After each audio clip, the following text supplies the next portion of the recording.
Hello, and welcome to the Empowerography Podcast. This is a platform created for women's voices to be heard and a place to share their stories, journeys, and successes with the world for the purpose of helping other women who might be on similar journeys. We are empowering women one episode at a time. I'm your host, Brad Walsh, so kick back, grab one of your favorite beverages, and enjoy the stories.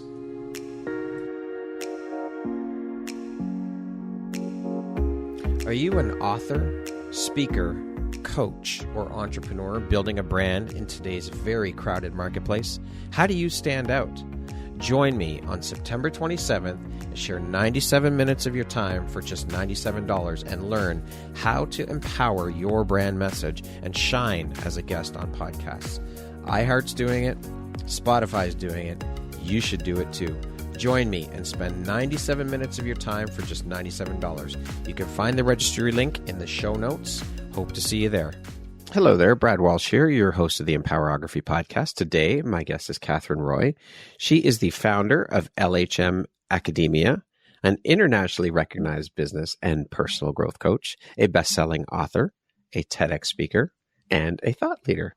Welcome, Catherine. How are you today? I'm very well, thank you, and thank you for having me. It is my pleasure and my honor to have you here. I am so excited. So thank you for making the time to be here with me today. I'm excited to jump in. So with that being said, let us jump right in. So Catherine, can you tell us what LHM Academia is all about and when you founded the business, the inspiration behind founding it, and how you came up with the name for the business? Thank you so much for this question, because actually we launched our new platform just a few days ago. Oh, congratulations. So LHM Academia is my newborn baby. Well, my mission is to help people do what they love and do that successfully, empowered in their own freedom. And since I was always focusing mostly on one coaching, I couldn't fulfill all the needs from my clients, right? Especially because I work globally. So we decided to build an e-learning platform. And for now, people can actually see my programs, start from an ebook or LinkedIn Accelerator, Business Accelerator. And in the future, we plan to invite and present more trainers so we can help them in personal and business growth. I am so happy that finally, because we were building it from June last year. Oh, wow. And it's really a powerful system behind, so we can follow with personalized needs for our clients. LHM stands for Live From Your Heart and Mind, which is actually the name of my book and the system for emotional intellectual growth. And this is how I decided to move forward. Everything is LHM now. I love it. Well, congratulations on the recent launch. That's amazing. You should be very proud. Thank you. Thank you so much. What were you doing for a living before making the leap into the entrepreneurial world? And what inspired that journey for you? What was the catalyst for the journey into entrepreneurship? Well, I was programmer, believe it or not, for 15 years. Oh, wow. I was working in an international Italian financial organization, taking care of very complex financial systems behind the scenes. But something inside of me was always telling me I should work with people. I was in a box. I got the tasks and then I program whatever their needs. But that is not my purpose. So in 2008, unfortunately, I was diagnosed with Coxsackie virus and my heart was stopping 1,000 times per day. 1,000 times a day? Yes.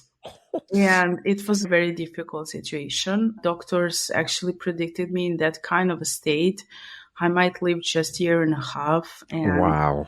The virus was discovered very late, to be honest. And we didn't know what to do. I actually remember feeling so hopeless and crying in my living room. So I was always a scientific person. I was in scientific center for 4 years researching linguistics.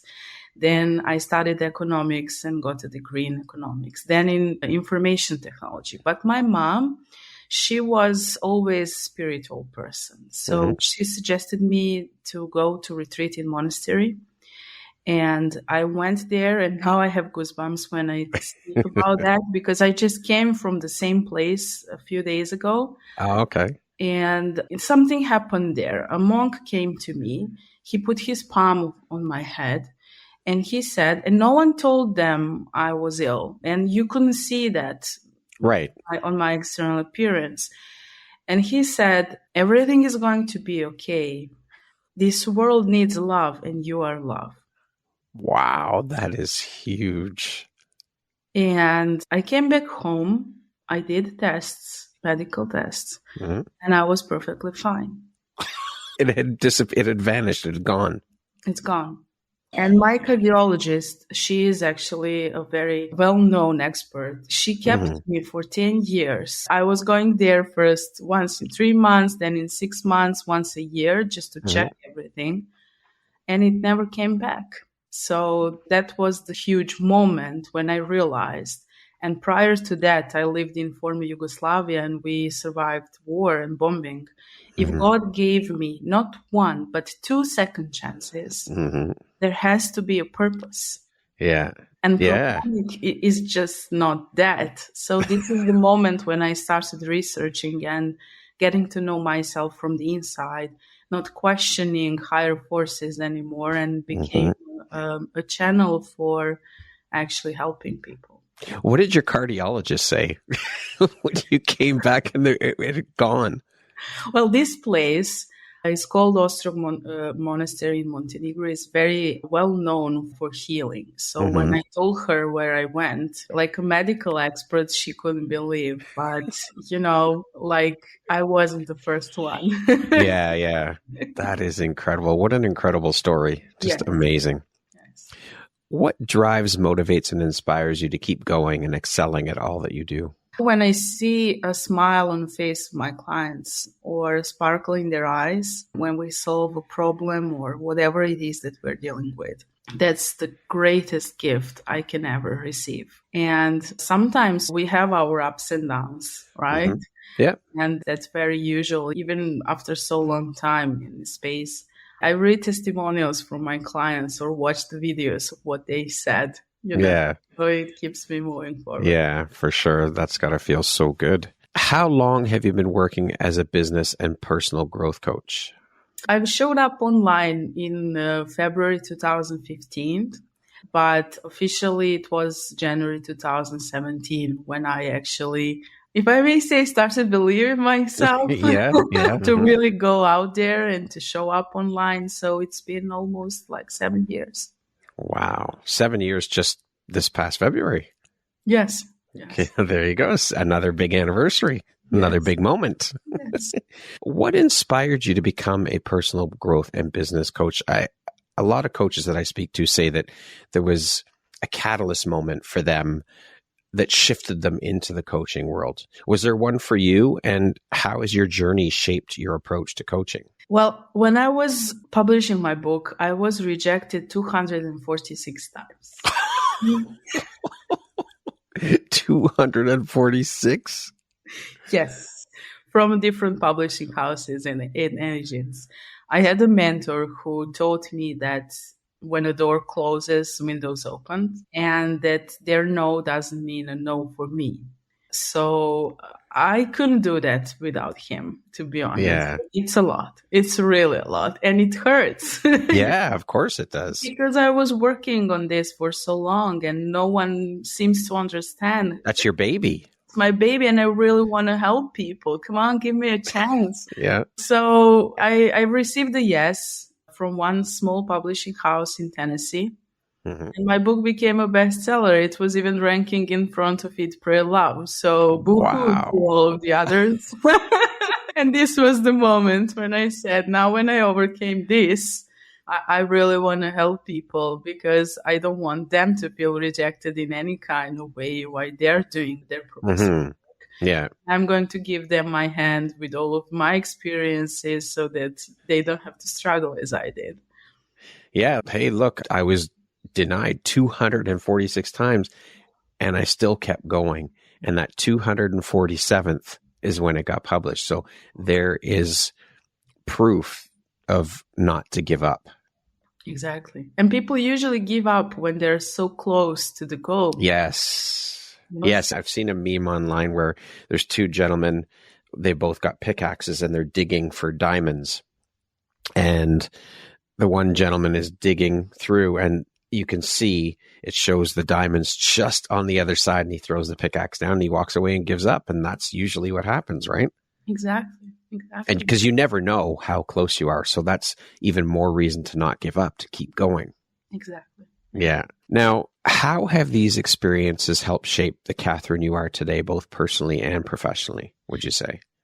Well, honestly, when I look back and everything that I have survived, especially those moments in an underground shelter when I didn't know if I'm going to live the next day, from this perspective, I would say I would never be a person I am if I haven't faced that situation and the situation in monastery and these kinds of rejections. No, now you can throw at me whatever you want. It's just bring it on. I'm ready. This is nothing. Like you can do anything. It just doesn't apply to me. Yeah. What would you say are 3 of the most important lessons then that you've learned as a personal and business growth, a business and personal growth coach? There are many lessons, but the first one is to never give up, actually, because as you mentioned, we never know what is expecting us until the next time we try something. This is the first one.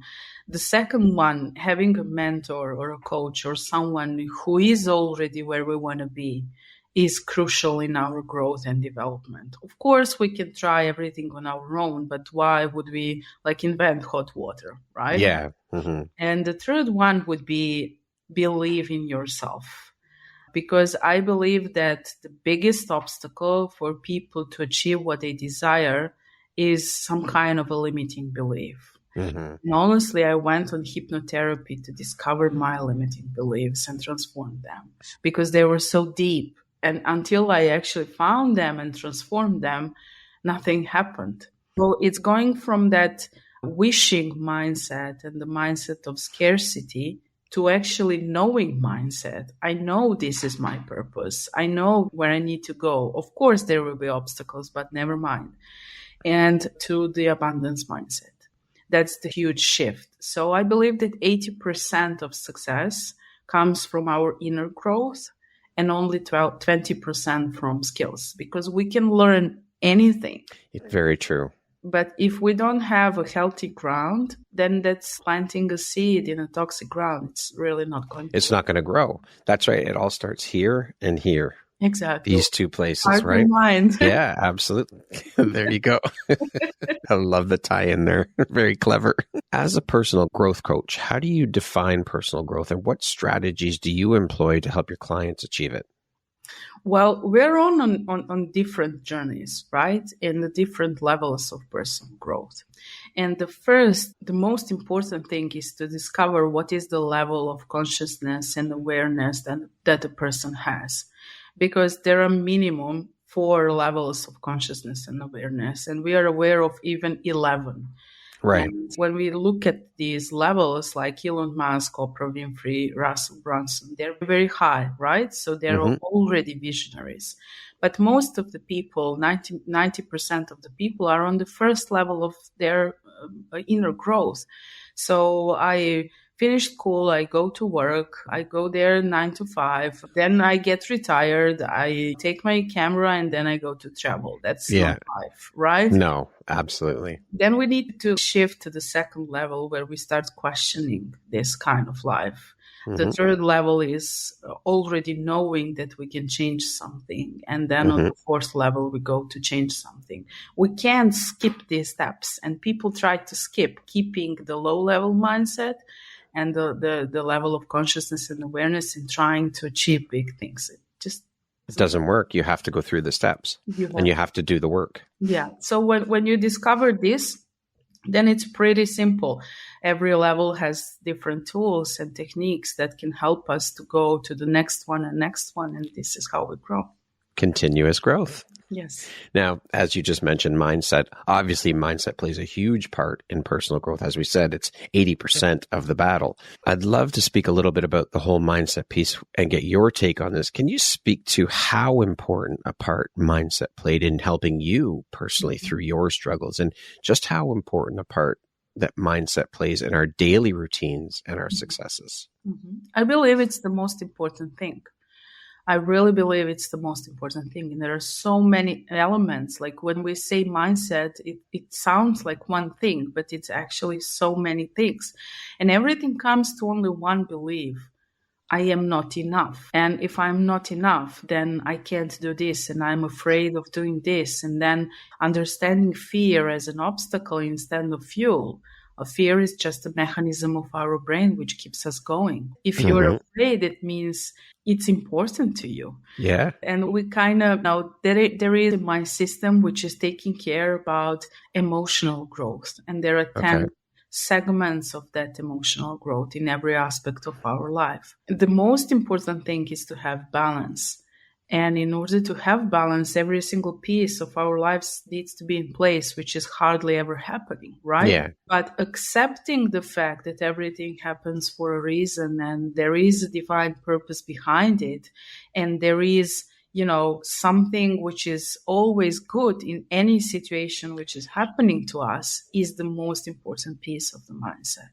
And that's me as a person. I am emotional being, spiritual being, physical being, all of these things, right? And what mindset shift is doing is actually, again, discovering limiting beliefs, transforming them, and shifting us from the scarcity and fear to abundance and feeling safe.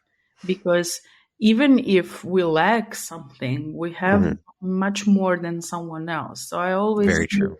Become a source for someone who has less than you, and you will find goodness in every act of kindness you give. So I love that. And it is so important to remember, and it's hard. It takes the work, but you have to be able to step outside of whatever situation it is that's happening and look in and find that silver lining or find that gift in it. Because no matter how difficult that situation is that you're going through, there is something in there, a lesson, a gift, a silver lining for you to take away, which will enable you to move forward. And if you believe that you are supported by the universe and that you are guided, everything makes sense, even if you are rejected, like I was like 2 weeks ago. But it's fine. So it just means this is not my path, right? That's right. It's just the redirection. Rejection is just divine redirection. Yes, absolutely.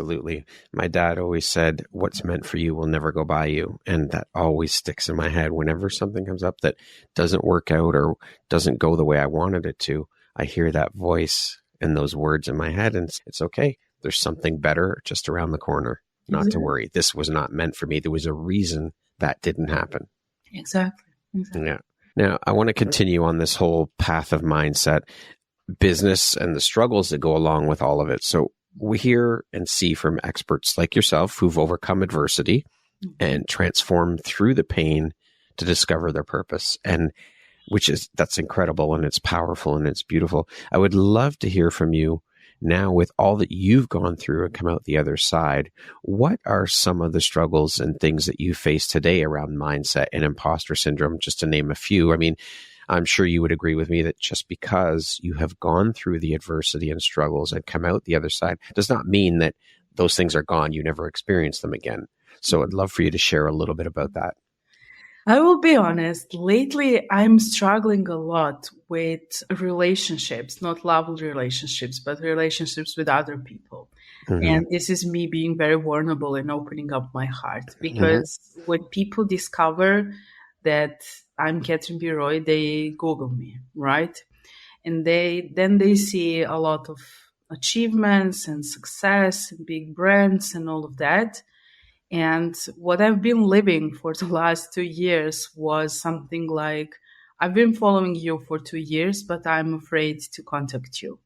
Or, talking with me and being afraid of whatever it is, my kind of life. But I am still the same person. This is just my job, right? The fact that big brands found me just show that I know how to find my way online. This doesn't mean I'm some kind of, ego-based or whatever kind of person, so that someone should be afraid of. And this is really not in alignment with my heart, because I really want to be someone who is helping people. I want to be helping hand for them. But unfortunately, people see me as, threats or whatever it is.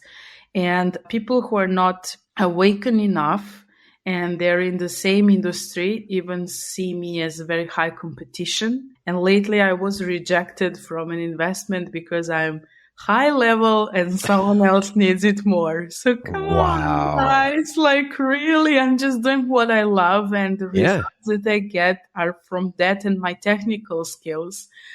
But this is like a huge struggle for me, and I still, want to believe this is for my good. It's for your higher good. Yep, for sure. Yes, but it is happening lately a lot. So how are you dealing with that? How are you processing, moving through that? Well, or I don't, or I simply don't. You can convince someone, the time will show. And my main messages and my core values are love, kindness, and integrity. And who doesn't see that? We see in other people who we truly are. So that's my side of the story. I just can't readjust myself to everyone. No, that you are who you are. And I mean, the whole competition thing, it's a struggle. And people need to realize that there's more than enough to go around for everybody, no matter what industry you're in. There's more than enough to share for everybody to get a piece of the pie. And this competition mindset comes from lack, I believe. Yeah, right? But it does trigger sometimes an imposter syndrome also, because, oh no, it's happening again. Yeah, for sure. So when I have some huge training, for example, or a public speaking gig or something like that, of course, I am afraid every single time, but I'm doing it anyway. Like a few days or weeks ago, I did a training in Microsoft. There were 200 Microsoft executives. Someone would say that's very terrifying. But we had an amazing time because I have a tools and meditations which I use prior to every event just to be in alignment with who I truly am and to give the best from myself. And I believe people feel when you go there to really deliver the best from you. So everything actually evolves nicely. But yes, imposter syndrome is, so competition, fear, and imposter syndrome are in a mix of every encounter. I think fear is having a little bit of fear, I think is a good thing. Before, as you said, before every talk, every presentation, there's still that bit of fear. And I think that's good because I believe that keeps us grounded. It keeps us from our heads swelling and getting too big to walk into a place and think, I got this, no problem. I'm not worried about anything. Yeah. And it's good to remain grounded and to keep on that level. So that fear, that little bit of fear, that healthy amount of fear is a good thing. Exactly. I couldn't. Yeah. What is one tip or takeaway that you can provide that listeners can implement immediately to start reconditioning their mind for the success they want? Well, knowing what they truly want and what is the price of not doing that. So usually I ask a simple question. What is your dream scenario? What is the ending dream result? And what is the cost of the regret if you don't try? Very wise. I love that. And actually, we have one life, at least in this. Yes, in this realm. In this realm. So do I want to have 80 years and look back and say, okay, I tried. Maybe I succeed, maybe I didn't. Or I want to look back and say, oh, why I didn't try.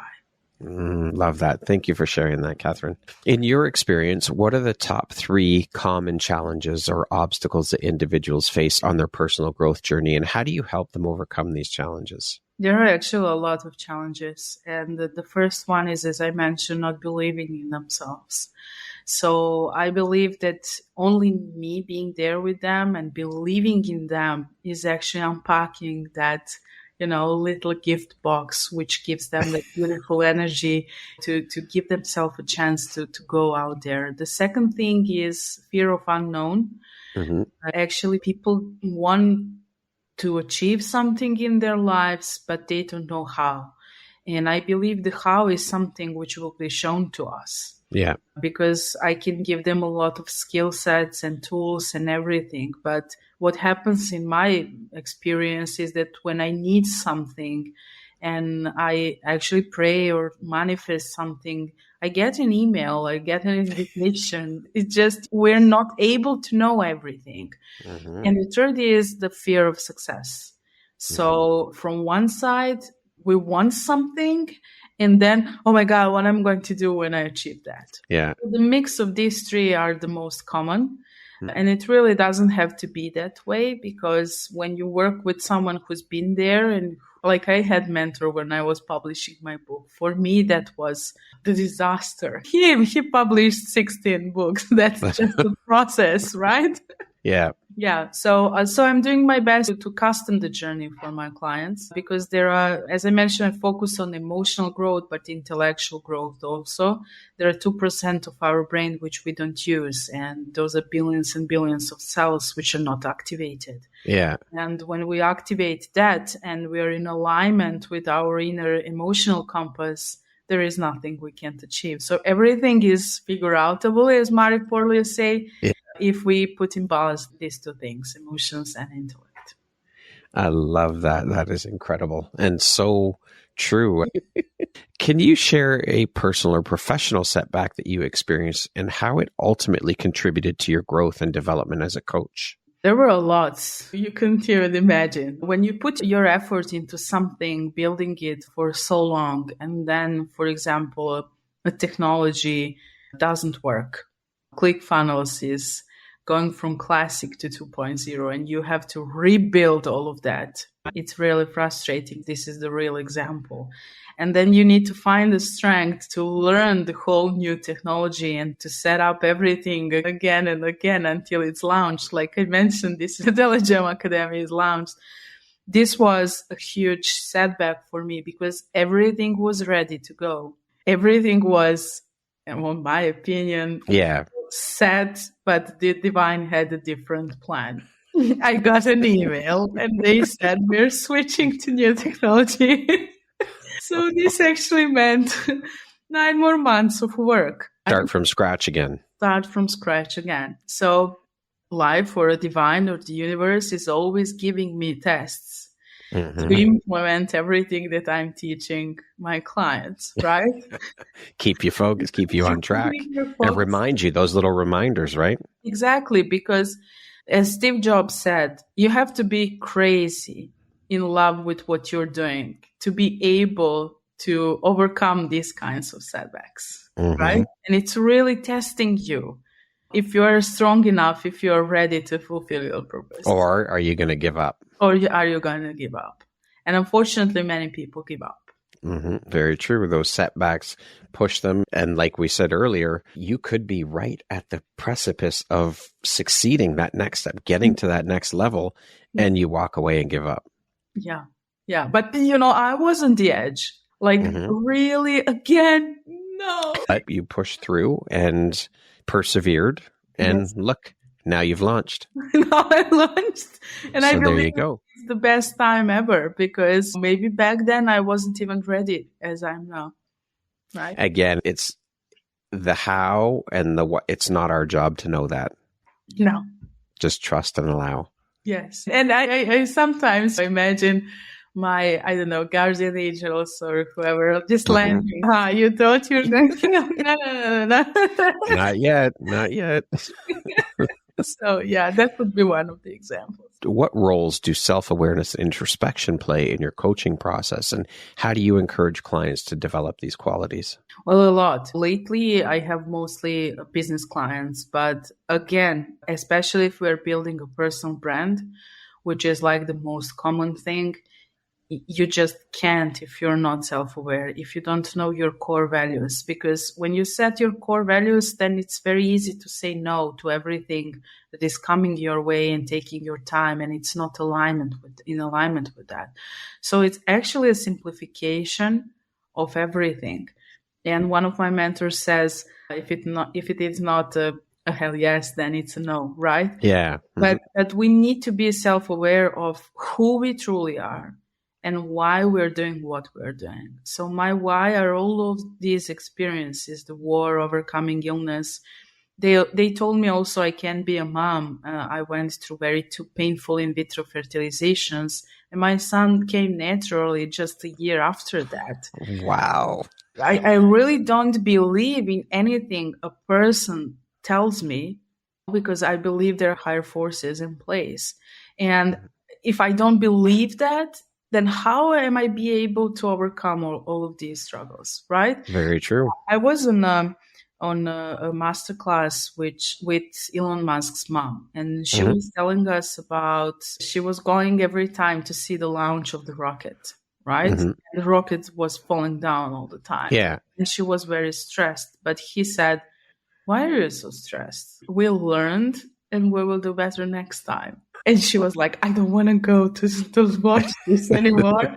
But he's right. He knows that you just need to be aware that is your mission and you want to succeed in that. But being self-aware is not so simple, because we all have past experiences, even traumas which happened to us. So this is something which mental health professional needs to take care of. So when we in personal growth can help someone, really that's from 0 to plus. We need to sense and notice when someone is below 0 in terms of their personal growth, and then actually invite help from the professional source. It's very, very, I don't think a lot of coaches are paying attention to that. And I believe they really should. You can't help everyone. No. Very true. That there are things that are outside your area of expertise, outside of your lane. Exactly. You need to stay in your lane and focus on that. Exactly. And if we all stay in our lane, there is no competition. There you go. Yes, 100% agreed with you. Absolutely. So, there is enough for everyone. So now when we look at all of these things, if we just leave everyone to run their own lane and to develop themselves, the world would be a much better place. Well, also, when you do that too, when you stay in your own lane, those other things that are not in your lane, you open up opportunities for other people. Exactly. So you're giving to others by doing that. I never thought of that. There you go. That's a very nice thought. Yeah. Yeah. Very good. Yeah, absolutely. How do you balance the practical aspects of business coaching, such as goal setting and strategy, with the more introspective aspects of personal growth and mindset work? That's the biggest challenge. Here we go. Let's get into it. That's the biggest challenge, because it doesn't go one without another. If we just think about smart technique for setting goals, where I believe we're all familiar with, that's just not enough. Yeah. It's just not enough. And so I developed so-called fly smart technique, feel that and in you, so that you can really achieve that. We can build a perfect business plan. We can build a perfect model. We can build funnels, set up ads, and sell what exactly? What is the point of growing that business? That's the whole deal. Growing business for just growing business and making money is not my jam. And I don't work with people like that. So people who are inclined to work with me, they are already very well set in their mindset and self-awareness, and they just need support. It's having my hand gives them a strength to really go out there. But, the practical side is easier. As I mentioned, we can learn the skills. Yeah. It's pretty much easier. So when we work on a business development, there are specific strategies, business model, LinkedIn as a channel, marketing strategies, funnels, everything is set. You just fuel that and it goes. But if you don't believe that your product is good enough, if you don't believe that it's going to help someone, if you don't believe that, if you are afraid to invest in whatever advertisement, whatever it is, it's just not going to work. I have people come to me and they say, I just want to earn money. I want to have so-and-so number of clients every week. Cool. We all want that. Yeah, of course. So you need to hire a lead generation agency, marketing agency, and invest 20, 30K a month to have something like that. Yeah. Or you can shift and really do what you love and in alignment with your purpose, so people can feel that. And you can show on places like LinkedIn or other huge networks and actually inbound them to you. That is a different approach, right? Yeah, that's what resonates with people. That's what resonates with people. But unfortunately, a lot of people still, because they're on the low level of consciousness, as I mentioned, for just sell whatever it is that we're selling. And it's going to crash. Eventually, it's not going to work. So the balance between practical things and our inner growth and personal growth is very important.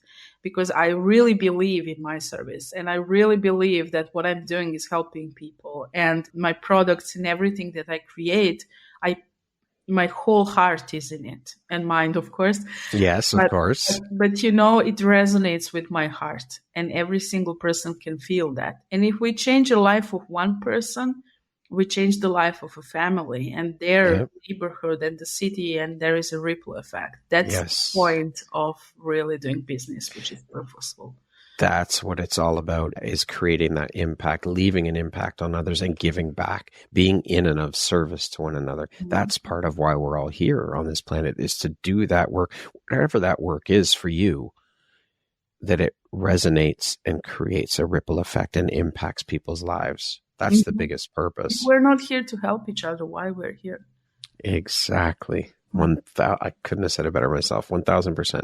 It's why we're all here, is to support, uplift. It's all oneness. Mm-hmm. Why would I hurt you if you are part of me? Because we're all in this world together. Now imagine if everyone just understands that, we wouldn't have situations like we're having now again in the world. But people just don't. They don't get it. More people need to wake up. Exactly. And it's happening. I mean, slowly, I think it's happening. People are starting to wake up. And when you think about it, I think there are people out there who just will not wake up. They're not meant to. It won't happen for some. But I agree. Yeah. But if we can get more people awake and on that path, it will help to shift the energy in the world, the energy of the collective, which will then benefit everyone. Exactly. Just unfortunately, a lot of people just really don't get that. And if you try talking to someone who is who's not awake, it doesn't work. It doesn't go. No, it's like talking to the wall. You're just going to feel like zombie. Yeah. Yeah. Now, as mentioned, and you've mentioned it a couple of times, your book, you are a best-selling author. I'd love for you to speak a little bit more in detail about the book and all of the things related to the book. Tell us, when did it finally launch, what the title is, what it's all about, all of the things. Well, that was my first baby. That was my first baby. I worked on it for, I believe, 10 years. As I mentioned, I was in scientific sector researching linguistics, but in the fields of psycholinguistics and media manipulation. So I was in love in psychology, but the society, I was the person who followed the society rules, right? Finish economics because then you will have something to live from, right? But psychology was always my love, and I was always researching. And I noticed when I was in one program, which was created in partnership with MENSA, the High IQ Society, that people are again focusing on mental tools, management tools, time management tools, and all of that, but no one is touching emotions. And this was something which didn't sit well with me, because all of these people we were training were managers, right? But they can't even control their own emotions. They're not even aware what triggers them, when triggers them. So this was the point when I decided that there is something that I need to do. After the awakening in monastery, which I got, I was doing meditative practice with Oprah and Deepak back then. There was a challenge, 21 days. And I started, back then I didn't understand what I was doing, but I started receiving downloads and I was writing it down.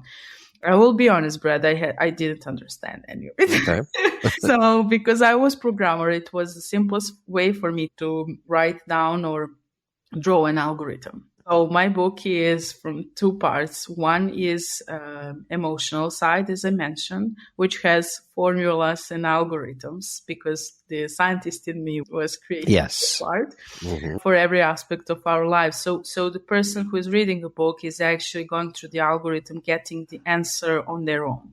Right. So it's not me giving them the advice, but they are going through a set of questions and getting the results on their own.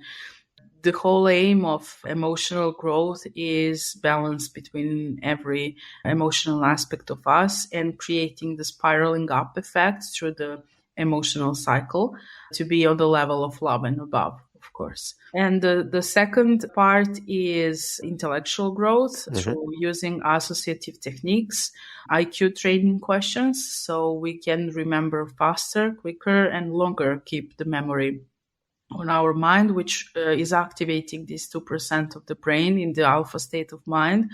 And practically with that power under quotation mark and being in balance with ourselves, we can simply discover our purpose and actually go there and do that. So the LHM Live From Your Heart and Mind is actually a system in a book, which is meant to help people on a personal level. And then I believe on relationship level, when we're in balance in ourselves, we don't have a need for conflicts, right? So if we look globally, it's a little bit like a utopia, but my whole aim was the pain from the war we suffered, so it doesn't happen again.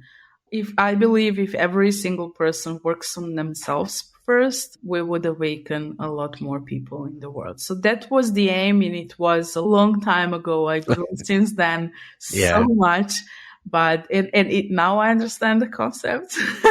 But back then, that was something even new for me. And from that moment, when I reached the best-selling status on Amazon, it was in 8 categories and 2 personal growth categories. It was first even on Kobo and a few other platforms. I was in my living room watching and crying. I was mom just 3 months. I had no idea what is happening. Yeah. Honestly, like I knew everything about Amazon algorithm, but I didn't know it can happen to me. Nowadays, a lot of people are achieving that, but back then it was really a struggle.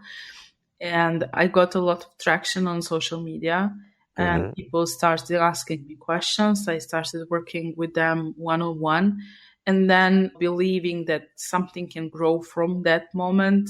Goldman Sachs reached out to me to train me for business growth, and this is when everything actually exploded. So took off. Wow. Yeah, I don't think it's a coincidence. That is incredible. And the title of the book? Live From Your Heart and Mind. Okay, beautiful. We will put a link to the book in the show notes when we release your episode so people can check that out. Now, as a thought leader, what do you believe are the most important qualities or mindsets for individuals to cultivate in order to thrive in both their personal and professional lives? That's a difficult one. It's a difficult one because it can be generalized. It really depends on a person. But what I believe is that if we find a way to be in alignment with love and above energies, and that is feeling love and joy and being kind to every single person, because we can learn from each other, no matter who is doing what kind of business or whatever. But having that true connection to ourselves and speaking from our heart and being honest, which is a part of integrity, everything can be changed. And being a thought leader and just talking about things that people invented. This is one of the things in my book, like the world we're living in, we invented it. Yeah. Like everything, buildings, cars, computers. And now we're expert in a field that people invented. Okay. And what if the first hypothesis was wrong? Yeah. Then what? So in what kind of universe are you living? So I break all these rules. You set a hypothesis, you do the research, you get the fact, you think that's a fact, and then you become a thought leader on that fact. Or you pick up the facts all around the internet and then you collect that. You are not a thought leader. A thought leader is a person who is on the edge, shifting the global thought of the humanity towards something good. Everyone is now a thought leader. For what? Yeah. Java programming, seriously? Like, that's not thought leadership. Leadership is pouring every aspect of myself, my inner being, my heart, my mind, and kindness on top of that to help humanity evolve. That is a thought leadership. And there are have an impact. To have an impact. There is maybe not even 1% of people in the world who are really thought leaders. Yeah. Yeah, for sure. for sure. Thank you for clarifying that. Now, Catherine, you've worked with, of course, CEOs, leaders, innovative minds, and leadership. So I'd love to hear your thoughts and opinions. You just told us what you think thought leadership is. So what's the difference between an expert, regular leadership, and, as you just shared with us, thought leadership? Expert is a person who knows a lot of things on a certain topic. And that's very respectful because they probably spent a lot of years on education and learning and doing things like that. Depending if they are going to use that knowledge to lead a certain group of people is defining if they're going to be a leader or not.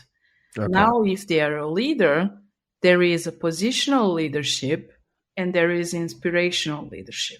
Okay. Thought leadership is inspirational leadership, which requires expertise also. Positional leadership is any kind of leadership in a corporation, in politics, or whatever it is, which gives us a title of what I just mentioned, the world we created. Yeah, absolutely. These are the huge differences. I'm not interested in positional leadership at all. At all. I had titles, and this is not how I want to create impact. So those titles don't mean anything. It's just words. And they're mostly guided by the next level of leadership. So you are hardly authentic.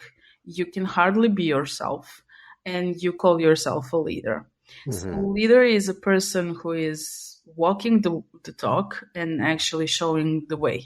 And this is why I see Elon Musk is a true leader, like Steve Jobs was a true leader, Mahatma Gandhi was a true leader, Mother Teresa was a true leader. These people, in my opinion, honest opinion, were taught or are taught leaders and inspirational leaders. Every president of the company or president of the country is positional leader. Unfortunately, most of them are unawakened and consequences are obvious. Yes, as we're living through right now. And experts, thank God we have them, because especially in the medical field and in technology field, we need these people to really develop or do the operation or whatever it is and not actually go to the space of leadership. Thank you for clarifying that. Yeah. I don't know if this resonates. But... No, it does for sure. Absolutely. I love it. It's great. Now, leadership growth is an ongoing process. How do you instill a mindset of continuous learning and growth in your clients, encouraging them to evolve as leaders throughout their careers? Learning is a part of an everyday life, and everything changes so rapidly. And if we don't learn, we will just going to be left behind. That's the truth. When AI showed up, everyone was afraid of losing their jobs, but I saw the opportunity of actually learning a new skill and advancing of what I was doing. So to be a leader, you need to be in a position to accept the change, to lead the change, and to help others who are following you to embrace the change less painful than it can be. The only thing which is true is change. Everything is changing. And if we understand it this way, then okay, why wouldn't I try? So it becomes much easier and simplified to do whatever you want and to really embrace that change and become a true leader. I love that you use the example of AI, because being such a new technology, there are people who are scared, who don't want any part of it. And honestly, I mean, think about it. It's here. You can't stop it. It's going to continue to evolve and grow. So you either get on board with it, learn to use it for good, because there are people who are saying, well, there's so many bad things that can come out of it. But when you think about it, there's so many bad things that can come out of any kind of technology. It depends on who's using it and what they're using it for. Yeah. So get on board with the change, learn it, and use it for good. Be one of those people that is going to leverage the technology to use it for good. Because if you don't get on board with it, you're going to get left behind. And then what? No matter what, it's here. You can't stop it. Yeah, but the truth is they present it as something new. Like that was the part of the marketing. I was in college 24 years ago, and we used to call that hybrid intelligence systems. So artificial intelligence isn't new. No. It's been here for more than It's just evolved. It's evolved, and it was ready to be presented to the public. Yeah. And whoever did marketing did a hell of a job. That's something that always existed, and people who had the opportunity to work with it are working with it for a long time. Yeah. So there is nothing to be afraid of. When internet showed up, everyone was afraid. When Facebook showed up, everyone was afraid. Cell phones, everything. Exactly. But, you can accept it and jump on a train on time, or you can just get left behind. Yeah, exactly. Now, I want to jump in and discuss your TEDx talk and that whole experience. So, of course, getting a TEDx talk is a huge dream for a lot of people and a goal for a lot of people. Was this something that was a bucket list item for you? Was this a goal? I didn't apply for a TEDx. They found me. Okay, then. It never really entered your mind you wanted to do a TED Talks? It wasn't something that you really wanted to do? It did. So I'm a master manifester, and I allow things to come to me when I'm ready. I was applying. I wanted to apply on TEDx in Belgrade to speak in my native Serbian language. But they told me everything is already booked, and I was feeling very sad, but then I realized something, right? Goldman Sachs found me, Forbes found me, Microsoft found me. Why wouldn't TEDx find me, right? Yeah. And being an expert in LinkedIn, I really know how to set up algorithm to work for me. So I intentionally set the profile for public speaking. And I was doing a lot of lives and a lot of content around that. I went on Mind Valley to learn from Lisa Nichols for public speaking and a few more experts over there to really get ready for that. I had a mentor, and one of my clients is actually Emmy awarded voiceover artist. So she prepared me, and none of this was even on the table, right? So, but I was getting ready because I knew it's going to happen. I really use manifestation techniques, and I love doing that. So I received a message on LinkedIn, and they said that they would like to have me on TEDx, and I was like, sure, of course. Why not? It took some time, I will be honest. Not something that happens overnight, right? They had a lot of online appearances on podcasts, in other media, and so on. So there is credibility was building up for itself. And I asked them, where can I apply? And they said, you don't have to apply. We really want to have you there, and we really want to hear your story. If you wish, we will assign you with a coach, and they will prepare you for your talk. Wow. The rest is history, as they say. So your TEDx talk is called The Myth of Obstacles. I love it. It was a great talk. I watched it. Can you share a little bit about your talk and the inspiration behind writing it?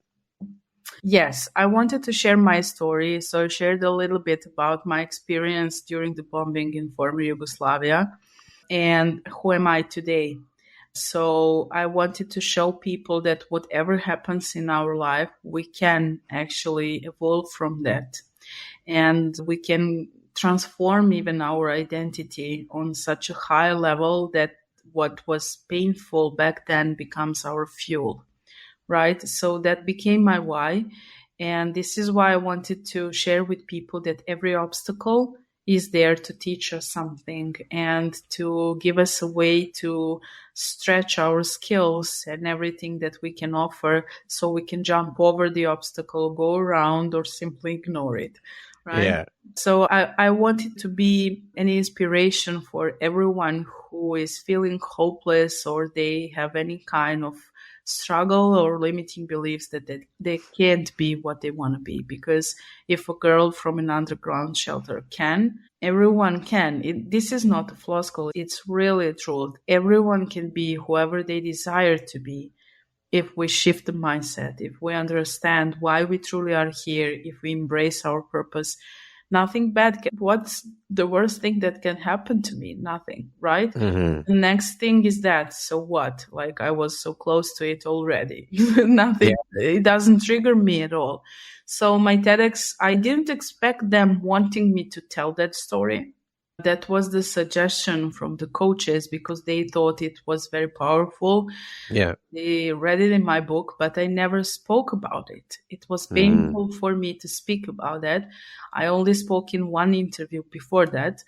And I said, yes, obviously world wants to hear this message and I'm going to deliver it. So what happens? Well, it was powerful and inspirational. The speech was third.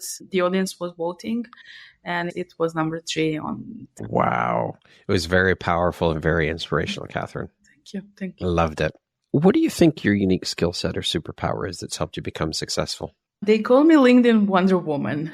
If we forget about LinkedIn for a second, I think that Wonder Woman has the skills which I actually embrace. And that's the truth, fighting for the truth and being who I truly am.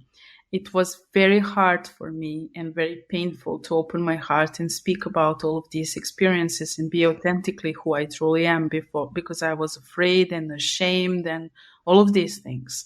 So I would say the most powerful superpower of mine is being authentic. And the second one is my mind, because it's really powerful. And sometimes it's really, I would like it to be different. Yeah. But it's just always working and having these ideas and doing something and creating something. So, and my heart is, people say, huge. So again, we are talking about live from your heart and mind. Yeah, exactly. It always comes back to that, right? Having your heart and mind in alignment and being who you truly are. Yeah. Love it. Now, speaking of success, how do you define the word success? What does that word mean to you? If I did something to make a difference in someone's life, that's a success for me. And I think everything else, especially material things, are following up. Yeah. It's hard sometimes. It's really hard sometimes. But if we stick to it long enough, it will be very beneficial. So, yeah, of course, I like my personal brand and all the achievements, but that is a public success. That is over this world success, right? Yeah. And you need to play a role around that a little bit, because one advice which actually changed the trajectory of my business and life was create something internationally, and then your people are going to listen to you. So that's kind of a success that I'm building intentionally. But the real success, which I feel in my heart, is just helping someone in need. That's all. Beautiful. What would you say is one of the most important things you've learned in your life? And what was your life like before you learned it? What was your life like after you learned it? Yeah, it's the birth of my son. As I mentioned, we had a lot of struggles, and it's been 6 years through these procedures and all of that.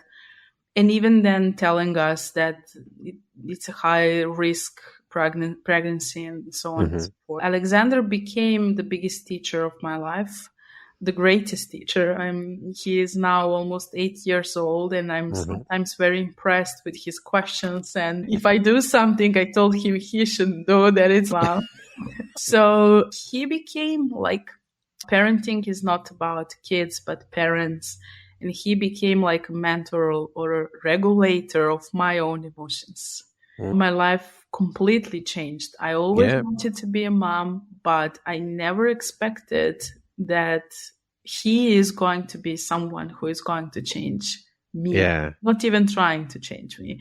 Yeah. So he became my biggest inspiration, and the reason why I'm doing this, I want to have opportunities for him in place which I never had.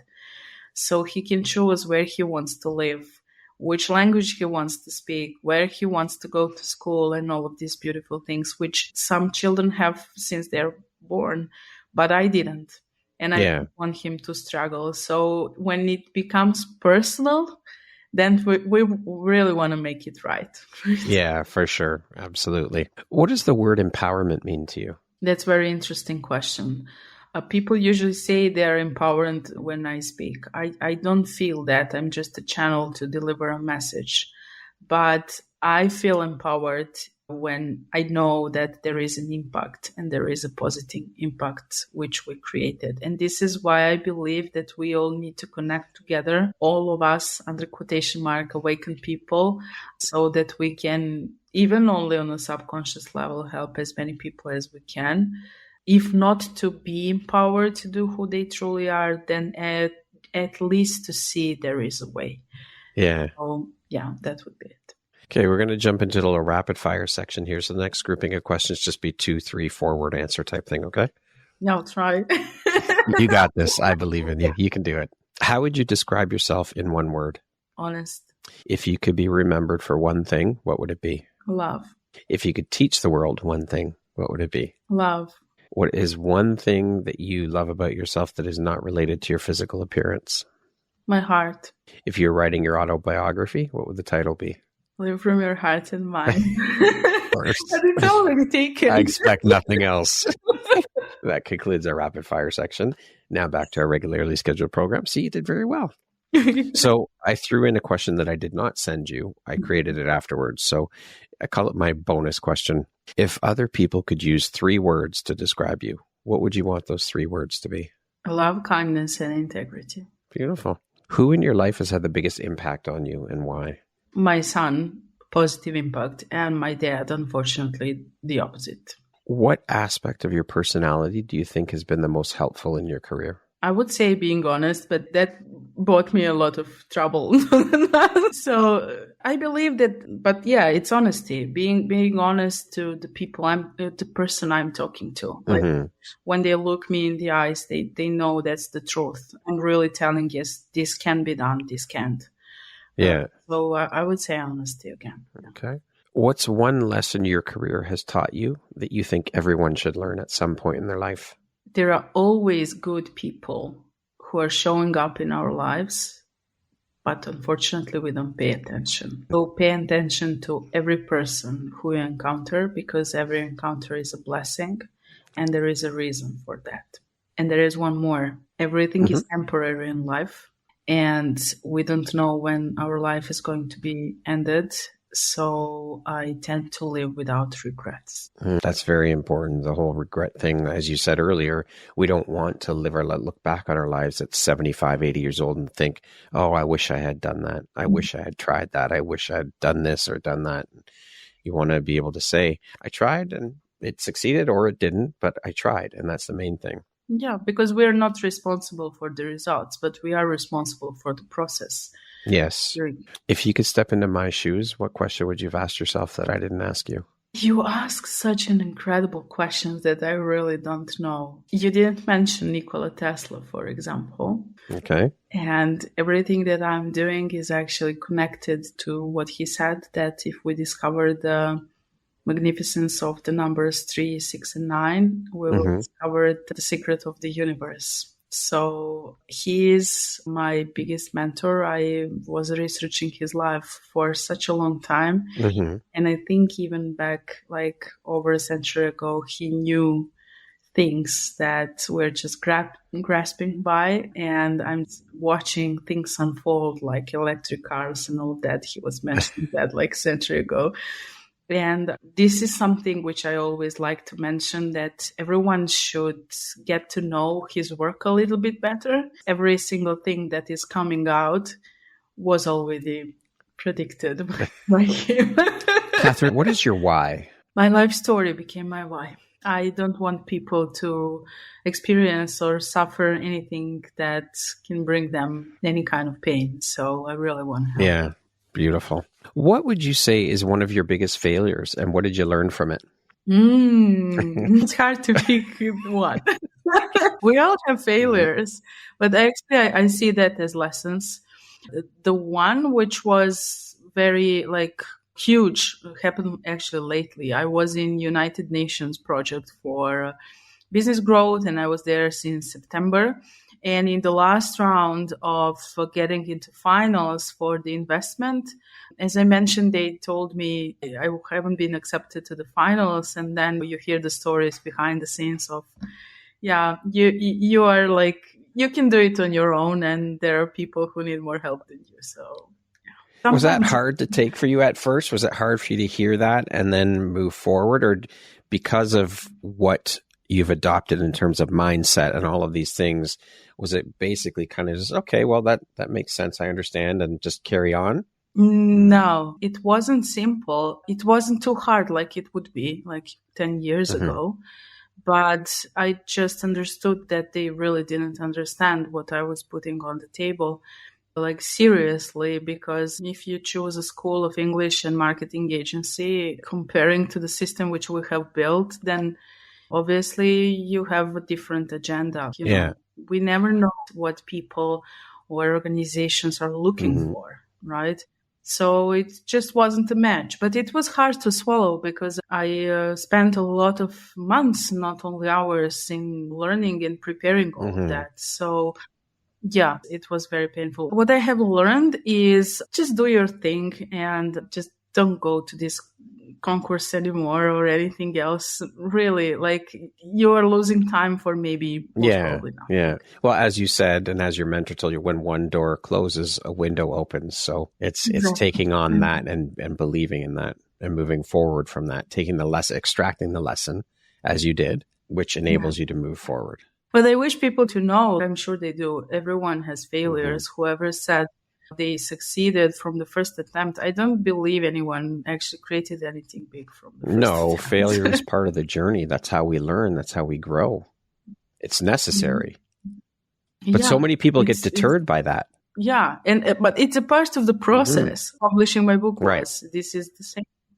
It's really the same. So sometimes it hurts when, connect to that emotionally and you see the bigger picture of what you can actually achieve with all of that. But it will just take a little bit more time. That's right. Beautiful. Well, I'm glad that you've overcome that and now are moving forward. It's another lesson and it's another example for people that don't let the failure stop you. Continue on, keep going. Because they're going to come. And it was funny. Okay, so I shouldn't be good in what I'm doing. So it just didn't match. If you had the opportunity to sit down and have a 1-hour conversation with one woman, any woman in the world, who would it be and why? I think it would be Arianna Huffington. Okay.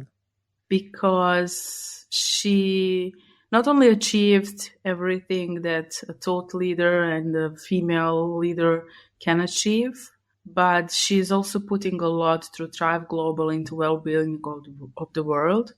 And honestly, she was the first one who supported me when I was completely unknown. I back then sent her an email, just attached 2 articles and asked her, I didn't know who she was.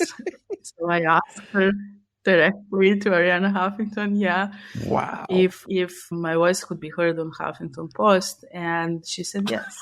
That's incredible. You just took a chance, wrote her an email, and I didn't even know it's her email. A colleague of mine published something on Huffington Post, and I asked him, and he said, here is an email. Shoot them an email, attach few of the things you were writing. You were good at it. I think they will love that. And I just wrote an email, and then my friend who is a journalist and PR expert told me, what are you doing on Huffington Post? And I was like, and then I realized who I emailed that. And it was very incredible experience because she opened the door for me and I was just something out. I wasn't a name. I didn't have anything online. She connected me with her marketing director and I ended up on Huffington Post. What an incredible opportunity. I would really like to meet her and hug her. And there is someone else. Her name is Marissa Peer. You probably know her from Mind Valley. Yep. Yes, her programs completely transformed my life. And I mentioned several times that I would just like to hug her. Yeah, beautiful. If you could go back and give your younger self one piece of advice, what would that piece of advice be? You're doing great, kid. Love it. Lastly, Catherine, if you were to deliver your last 30-second speech to the world, your tribe, your corner of the world, your people, what would that last 30 seconds sound like? What words of wisdom would you impart? We're all one, and there is anything that I have in myself that you don't, and vice versa. And I believe that we are here to support each other, love each other, and connect with each other. everything else what people are doing, which is not in alignment with that, just showing us they're not aware and we need to help them. Beautiful. Catherine, thank you so very much for being here with me today, for taking and making the time to share a little bit about your journey, your story, the beautiful light you put out into the world through the work you do. It was an absolute pleasure and honor to have you on the show and to have this time to sit and speak with you. I so appreciate you, and I'm honored to have you as a member of the Empowerography community. Thank you for all that you are and all that you do. Thank you so much for having me. This was one of the most wonderful interviews I ever had. I truly enjoyed, and thank you. Thank you from my heart. Thank you. I received that and appreciate you. Once again, my name is Brad Welsh, host of your Empowerography podcast. Today, my guest has been Catherine Roy. She is the founder of LHM Academia, an internationally recognized business and personal growth coach, a best-selling author, a TEDx speaker, a thought leader, and last but certainly not least, a mother. Thank you so much, Catherine. I appreciate you. Have a wonderful rest of your day. Thanks so much. Thank you very much for listening to this podcast. If you haven't yet, please be sure to subscribe, rate, review, and share with all your friends. You can find me at viseuphoria.ca and follow me on Instagram at Empowerography Podcast and on Facebook at Empowerography. Please join me next time for another inspirational story from yet another amazing woman.